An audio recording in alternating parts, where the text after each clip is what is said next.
अस्सलाम वालेकुम students. Class स्वयं मजमून उर्दू।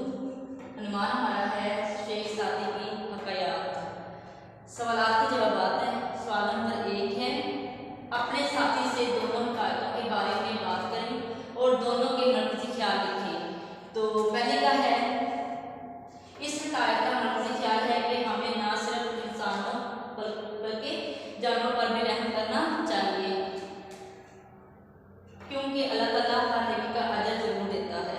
और ये हकायत नंबर 2 का आंसर है, इस हकायत का मतलब ख्याल ये है कि जरूरतमंदों की मदद करना, दूसरों के दुख में शरीक होना, अपना माल अल्लाह की राह में खर्च करना और मुसीबत लोगों की खबर गिरी करना हमारा फर्ज है। सवाल आगे है, अल्लाह की राह में किन तरीकों से माल खर्च किया जा सकता है? तो इसका जवाब है, गरीबों की माली मदद करके, अपने माल में से मुस्तहिक लोगों को सदकात देकर, ईद उल फितर पर फितराना देकर, अपने माल